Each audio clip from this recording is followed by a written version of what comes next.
liderança espiritual, que traria a salvação espiritual, mas traria a salvação no mundo, uma salvação política, uma salvação militar.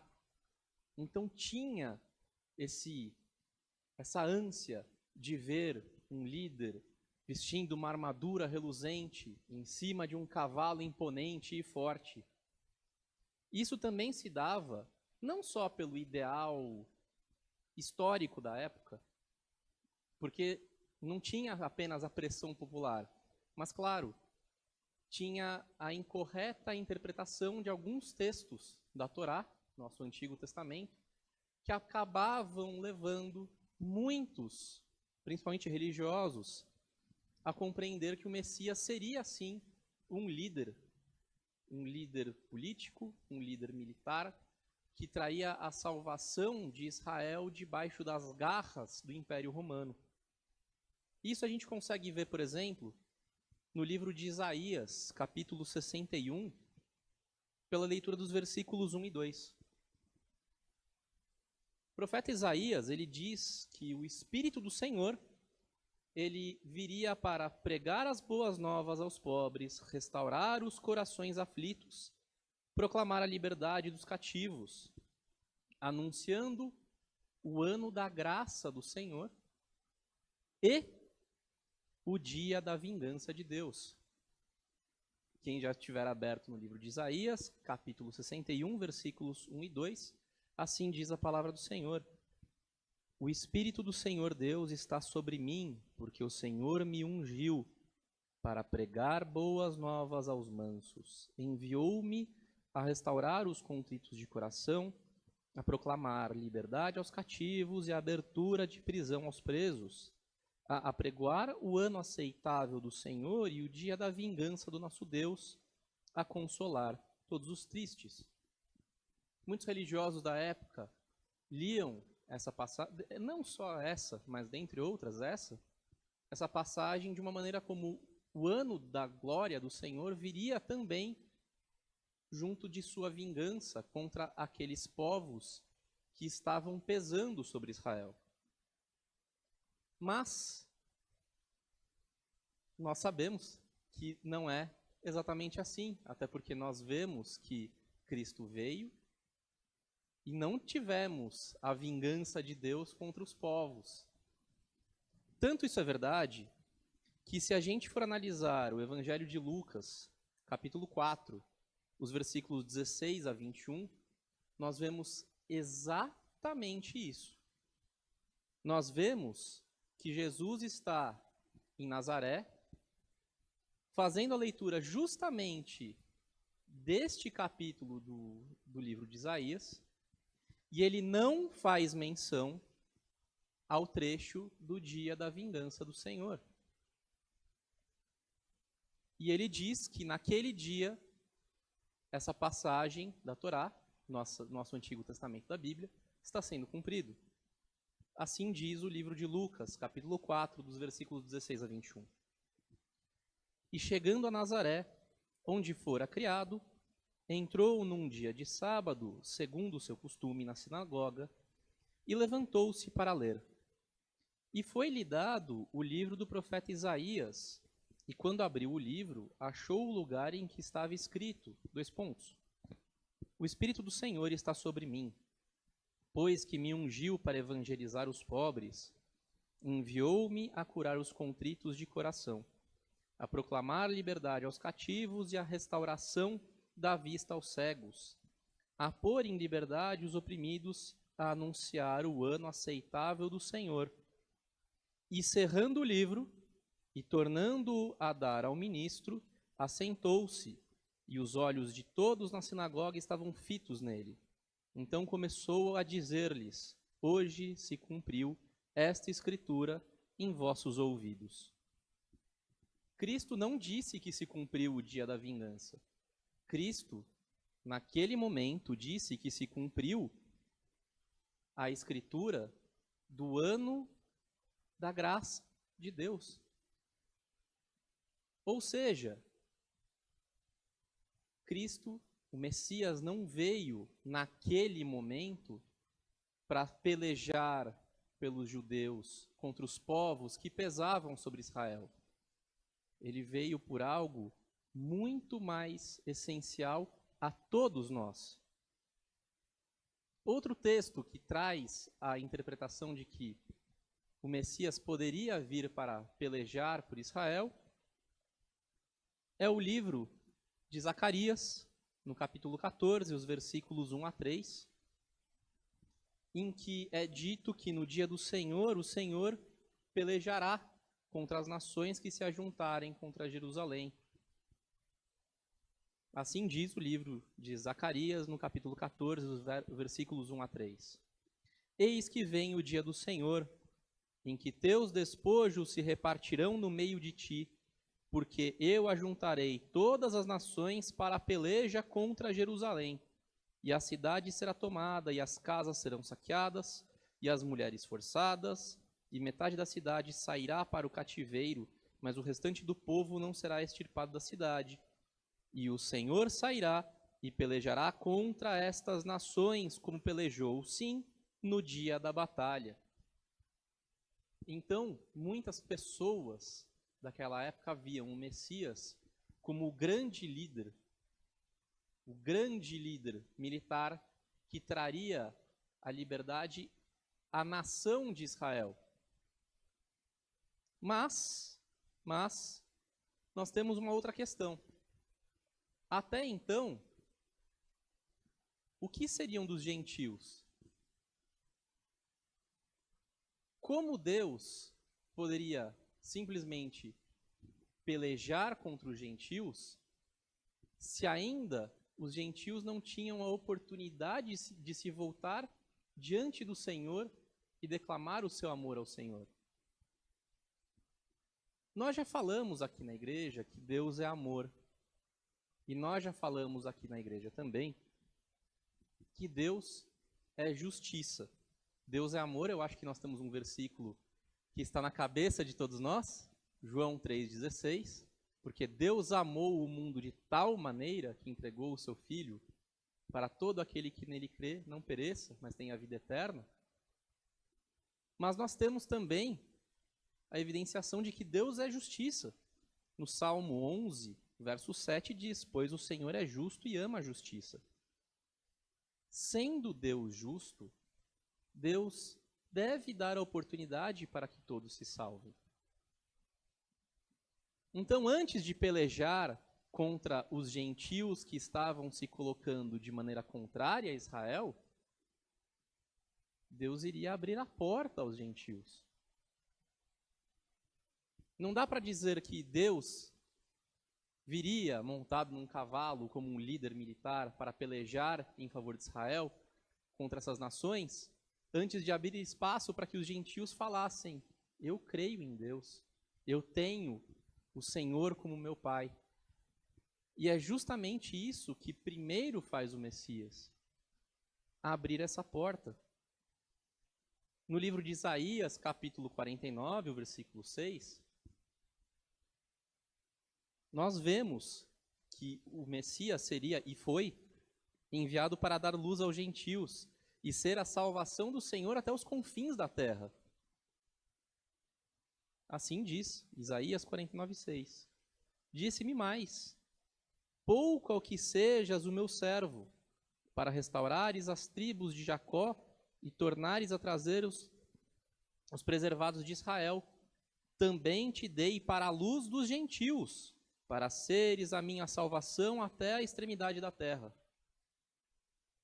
E isso, no Novo Testamento, é confirmado pelo próprio Jesus.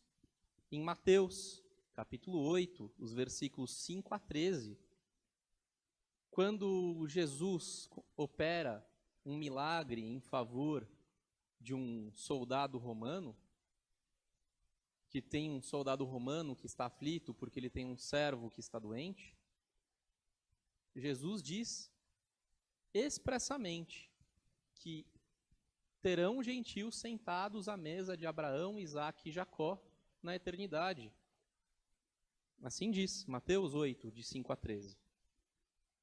E entrando Jesus em Cafarnaum, chegou junto dele um centurião rogando-lhe e dizendo, Senhor, o meu criado jaz em casa paralítico, e violentamente atormentado. E Jesus lhe disse: Eu irei e lhe darei saúde.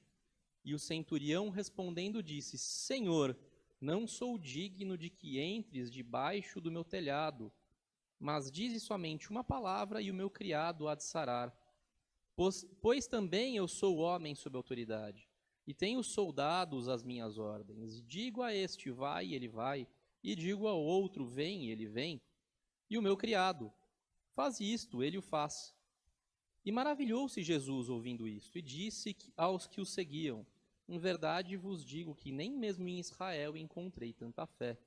Mas eu vos digo que muitos virão do Oriente e do Ocidente e assentar-se-ão à mesa com Abraão, e Isaque e Jacó no reino dos céus. E os filhos do reino serão lançados nas trevas exteriores, e ali haverá pranto e ranger de dentes. Então disse Jesus ao centurião: Vai, e como creste, te seja feito. E naquela mesma hora o seu criado sarou. Essas palavras, inclusive, de Jesus, eram duras, principalmente na nata religiosa da época, porque Jesus dizia que os gentios estariam no reino dos céus e os judeus, a nata religiosa, muitos dos judeus estariam no inferno. Muitos religiosos da época tinham para si aquela máxima de: eu sou do povo da aliança. Deus fez uma aliança conosco. Quase que um sentimento de: eu não tenho pecado. E se eu não tenho pecado, eu vou estar no céu, vou estar com Deus na eternidade. Então, muitos deles pensavam: como pode Jesus vir aqui e falar que eu estarei no inferno? Então, isso causava um grande remoer na nata religiosa, em muitos ali daquele tempo. Era quase que uma ofensa. Os filhos do reino serão lançados nas trevas. Isso era: como assim? Nós somos da aliança. Justamente por isso que Jesus deve ser visto não como um líder militar, porque ele veio trazer a salvação espiritual também para aqueles que se achavam acima, moralmente superiores, até porque eles também tinham que se dobrar. E é curioso, salvo engano no livro de Lucas, eu li essa passagem ontem, que é dito que muitos fariseus acreditavam em Jesus, mas não se manifestavam, se escondiam, porque não queriam perder seus assentos na sinagoga. E aí a gente consegue notar que essas pessoas também desejavam a salvação, mas muitas delas pensavam mais nas questões terrenas. E as questões terrenas também obscureciam a visão das pessoas naquele momento em que Jesus estava para entrar em Jerusalém. Obscurecia.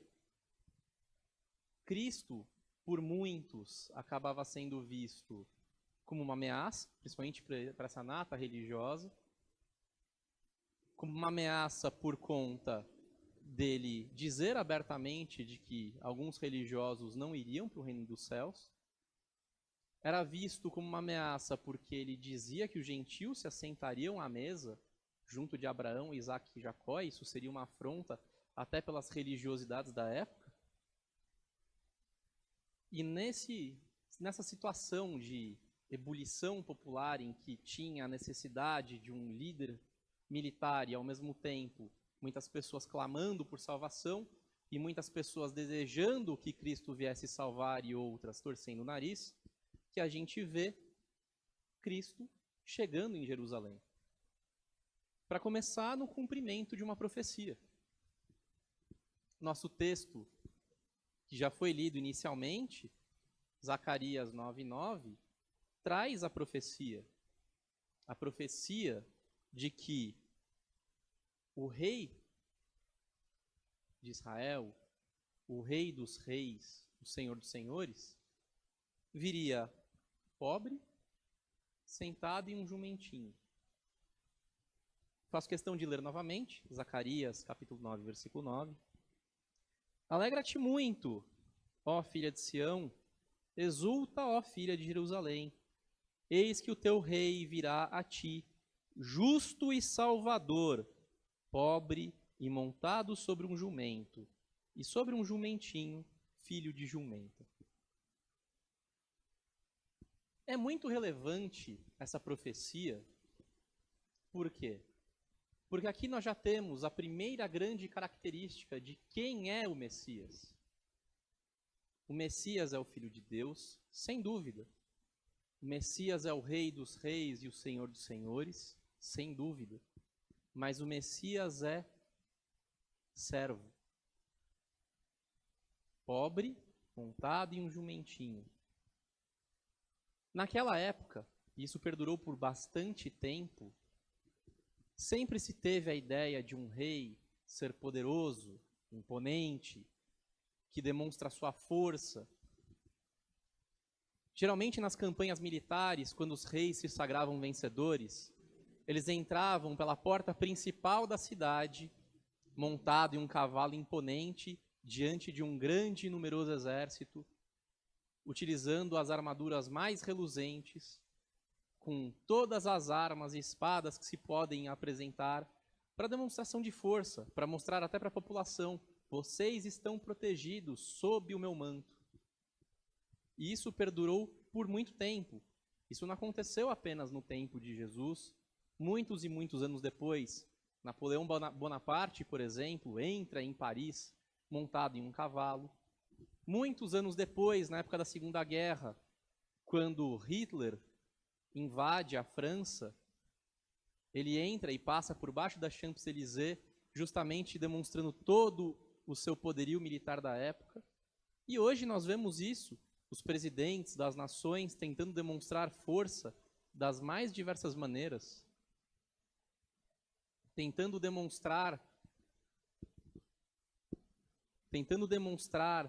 que há uma força, uma potência, que uma nação se sobressai à outra. Nós estamos vendo isso, inclusive, recentemente. Guerras comerciais, um país invadindo o outro. Nós estamos vendo isso das guerras que estão acontecendo. Isso é tudo demonstração de força. É uma forma, um mecanismo para evidenciar que um país é mais forte do que o outro, para demonstração de grandeza mesmo. E isso acontecia desde aquela época. Se a gente for analisar, existia essa expectativa. O rei irá entrar em Jerusalém pela porta principal montado num cavalo. E aqui a profecia já diz que o rei viria montado num jumentinho. E aí, quando a gente começa a pensar, por que um jumentinho? É justamente por isso. Porque o Messias veio para servir. Nós temos, inclusive, diversas passagens bíblicas que dizem que o Messias veio para servir. E é curioso que muitas pessoas, quando pensam na palavra servir, elas, se a gente for corriqueiramente na rua, quando a pessoa pensa em servo, em servir, ela já torce o nariz, ela pensa quase que em escravidão. Mas as pessoas precisam voltar um pouco mais. Servir não é um ato de escravidão. Servir é o ato de você, com todo o seu amor, se entregar por outra pessoa. O irmão Flávio, por exemplo, que tem a sua mecânica, toda vez que ele chega diante de um cliente e um cliente pede para arrumar o carro, o irmão Flávio está servindo o outro cliente.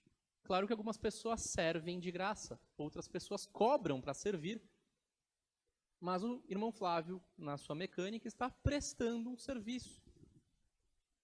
O pastor é corretor também. Ele presta serviço, ele está servindo. O pastor aqui na igreja, enquanto pastor, também está servindo.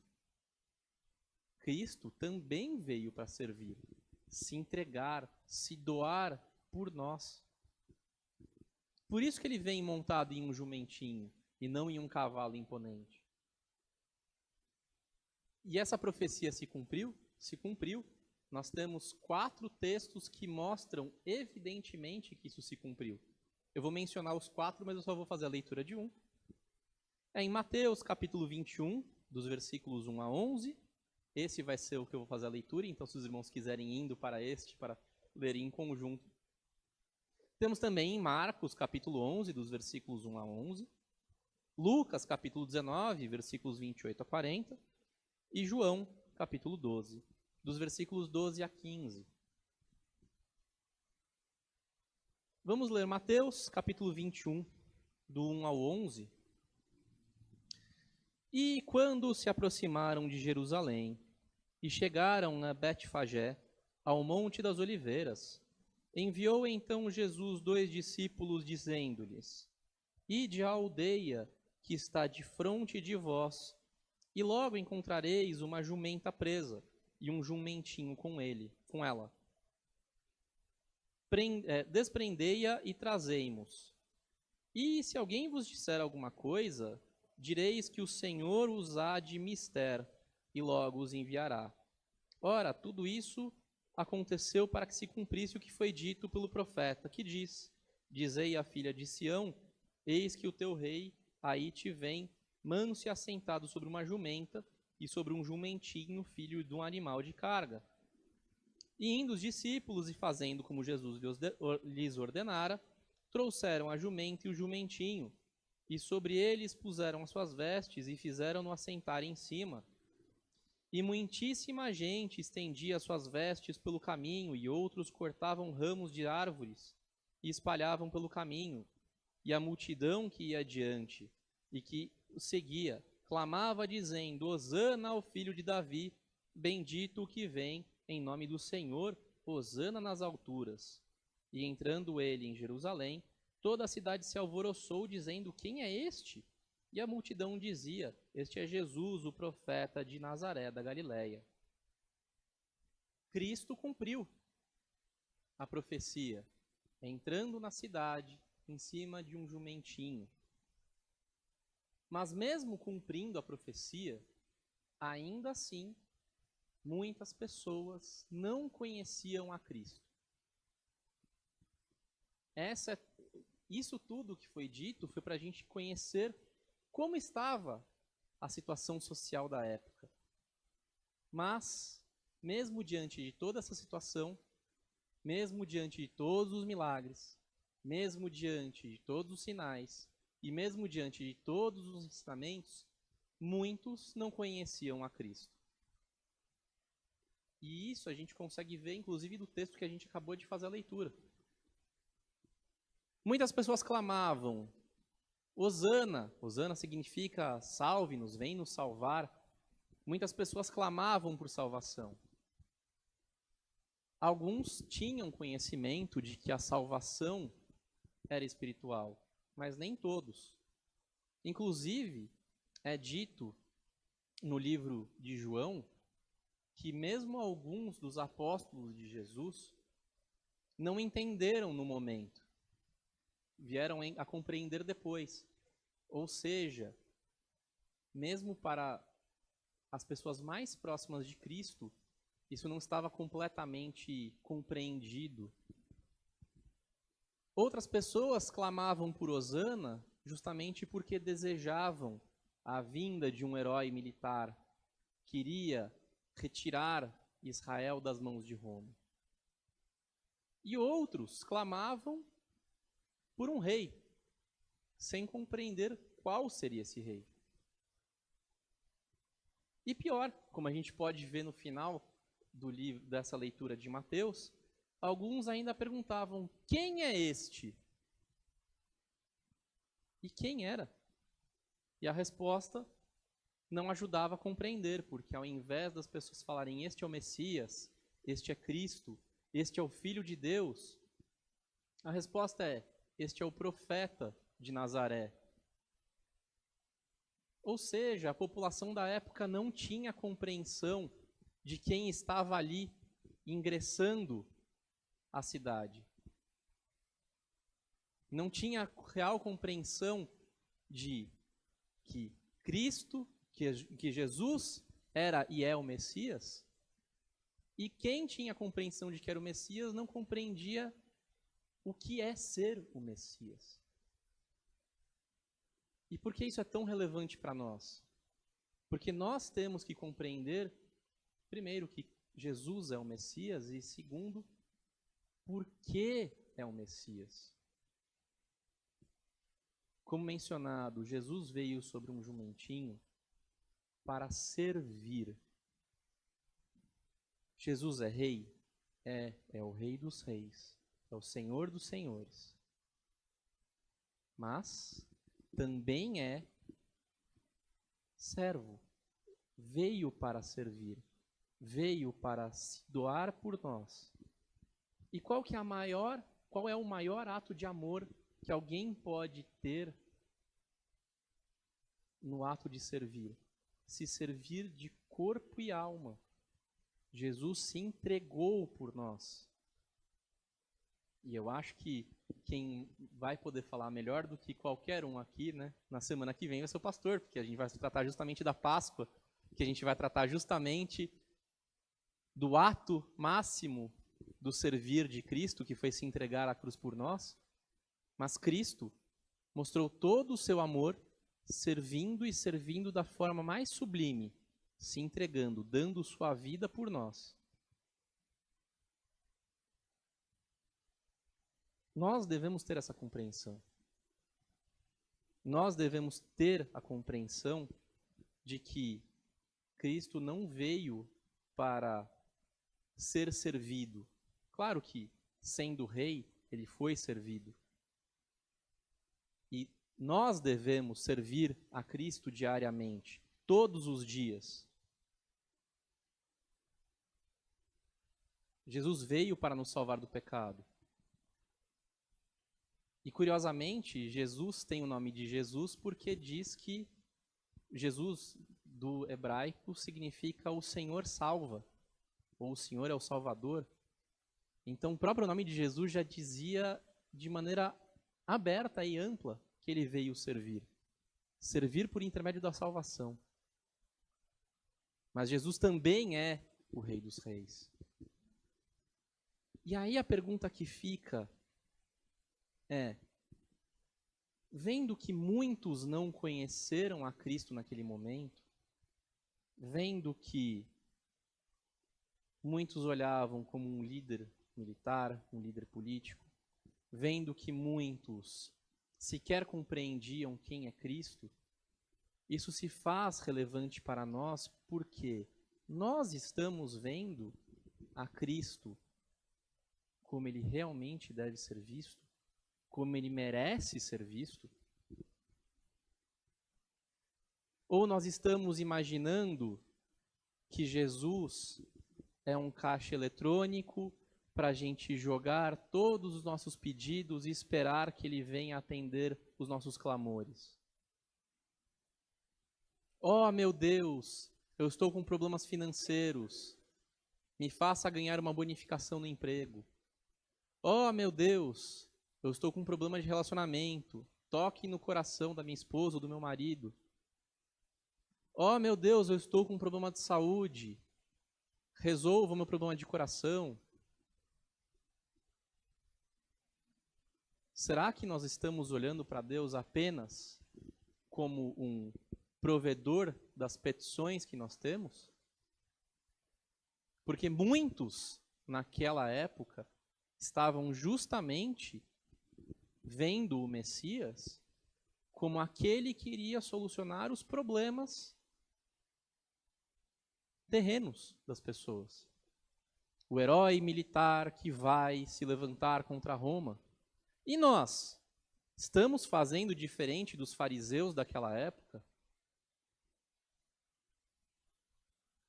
Ou nós estamos, de fato, olhando para Cristo como ele realmente é? Muitos estavam olhando para o Messias entrando em Jerusalém como o rei de Israel. E é evidente que Jesus é rei. Mas ele não é rei só de Israel. Ele tem que ser o rei da sua vida, da minha vida. Como estamos olhando para Cristo hoje? Estamos olhando Cristo de maneira distante, até como Pedro fez antes de negar a Cristo 3 vezes? Olhando lá de longe, pensando, não, Cristo é rei, rei de Israel, rei da nação que tem aliança com o Senhor. Mas ele é rei da minha vida, da sua vida. Qual é o olhar que nós estamos tendo? Porque é muito curioso, muitas vezes nós olhamos para alguns textos bíblicos e às vezes a gente até tem aquela empáfia de alguns fariseus. Ah, não é possível que eles não viram a Jesus nesse momento. Não é possível que eles não conseguiram perceber que era Cristo. E nós, naquela situação, como estaríamos vendo a Jesus? Hoje, agora que a história já passou, é fácil às vezes a gente jogar pedra. Nós estamos vendo a Jesus como o rei da nossa vida, algo acima da liderança política? Nós estamos vendo a Jesus como mais do que um caixa eletrônico que nos concede os nossos pedidos, os nossos clamores nos momentos de desespero? Ou nós nos dobramos diante de Jesus e reconhecemos que Ele não é só o nosso Salvador, mas que Ele é o nosso Senhor e que Ele deve governar as nossas vidas a todo momento? E a reflexão que eu trago para vocês vale para mim também. Eu estava fazendo, inclusive, eu estava conversando com minha esposa hoje, e será que a gente conseguiria reconhecer a Cristo naquela época? Seria maravilhoso conviver com Jesus, mas será que eu o veria? E o medo de eu estar ali e não ver? Deixar passar a oportunidade da minha vida? Graças a Deus, hoje eu não estou deixando passar essa oportunidade. Mas nós estamos vendo a Cristo como Ele merece ser visto? Como o Rei dos Reis, o Senhor dos Senhores, o Filho de Deus, de quem nos salva e de quem deve governar a nossa vida a todo momento? E é por isso que é tão importante essa reflexão. Muitos viram a Cristo entrando em Jerusalém, mas nem todos viram o Messias, nem todos viram o Filho de Deus entrando ali. Viram apenas o homem. Como nós estamos vendo a Cristo? Fica essa reflexão. Que Deus abençoe a todos. Em nome de Jesus.